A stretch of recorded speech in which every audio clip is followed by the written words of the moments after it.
പഠന്തോ നാമാനി പ്രമദഭരസിന്ധൗ നിപതിതാഃ സ്മരന്തോ രൂപം തേ വരദ കഥയന്തോ ഗുണകഥാഃ ചരന്തോ യേ ഭക്താസ്ത്വയി ഖലു രമന്തെ പരമമൂൻ അഹം ധന്യാൻ മന്യേ സമധിഗത സർവാഭിലഷിതാ.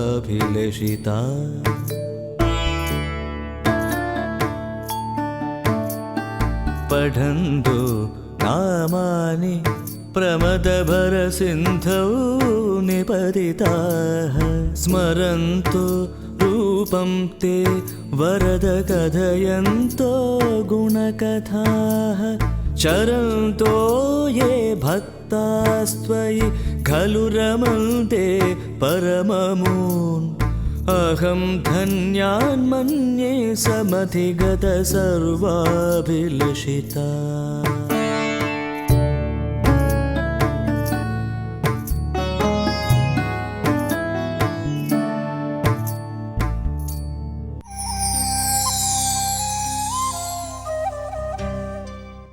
പഠന്തോ നാമാനി പ്രമദഭരസിന്ധൗ നിപതിതാഃ സ്മരന്തോ രൂപം തേ വരദ കഥയന്തോ ഗുണകഥാഃ.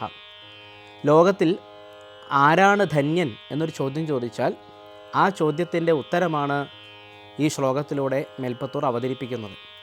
പഠന്തോ നാമാനി, ആരാണോ ഭഗവാന്റെ തിരുനാമങ്ങൾ എല്ലായ്പ്പോഴും ജപിച്ചുകൊണ്ടിരിക്കുന്നത്, ആ നാമജപത്തിലൂടെ പരമാനന്ദ രസം അനുഭവിക്കാൻ കഴിയുന്നത് ആരാണോ അവരെയാണ് ധന്യന്മാരായി ചിത്രീകരിക്കുന്നത്.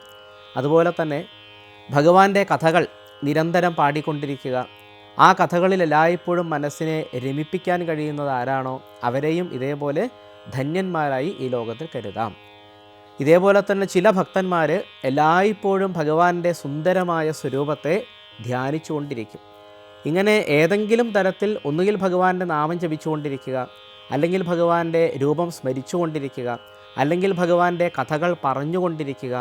ഇങ്ങനെ ഏതെങ്കിലും തരത്തിൽ ഭഗവാനെ സ്മരിക്കാൻ കഴിയുന്നത് ആരാണോ അവരെയാണ് അഹം ധന്യാൻ മന്യേ, ഞാൻ ധന്യന്മാരായി കരുതുന്നത് എന്നാണ് മേൽപ്പത്തൂർ അഭിപ്രായപ്പെടുന്നത്. സമധിഗത സർവാഭിലഷിതാൻ, ഇത്തരത്തിലുള്ള ഭക്തന്മാരെ സംബന്ധിച്ച് പറഞ്ഞാൽ അവർക്ക് അഭിലാഷങ്ങളൊന്നും തന്നെ ബാക്കിയില്ല. അവരുടെ മനസ്സിലുള്ള എല്ലാ ആഗ്രഹങ്ങളും തീർന്നു കഴിഞ്ഞു.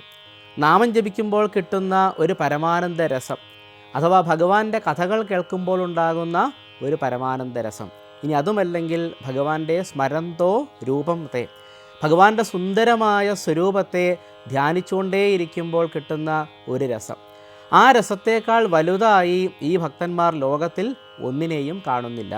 അതുകൊണ്ട് തന്നെ ഇത്തരത്തിലുള്ള ഏകാന്ത ഭക്തന്മാരെ പറ്റി പറയുകയാണ്, അവർക്ക് എല്ലാം കിട്ടിക്കഴിഞ്ഞു. സമധിഗത സർവാഭിലഷിതാൻ, ഇനി ഒരഭിലാഷങ്ങളും അവരുടെ മനസ്സിൽ ബാക്കിയില്ല.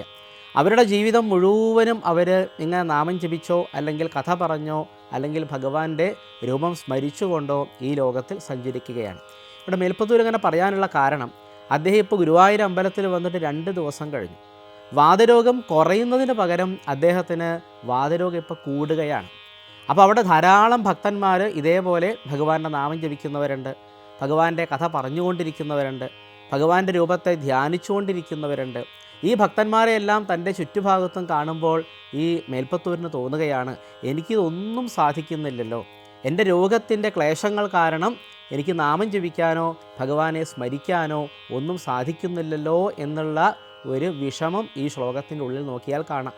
അപ്പോൾ എപ്പോഴാണോ എനിക്ക് ഈ രോഗക്ലേശങ്ങളൊക്കെ തീരുന്നത്, അപ്പോൾ എനിക്ക് ഇതേപോലെ ഭഗവാന്റെ നാമം ജപിച്ചും കഥ പറഞ്ഞും എൻ്റെ ജീവിതത്തെ സഫലമാക്കി തീർക്കാൻ സാധിക്കണേ എന്നുള്ള മേൽപ്പത്തൂരിൻ്റെ പ്രാർത്ഥനയാണ് ഈ 1-ാമത്തെ ശ്ലോകത്തിൽ കാണുന്നത്.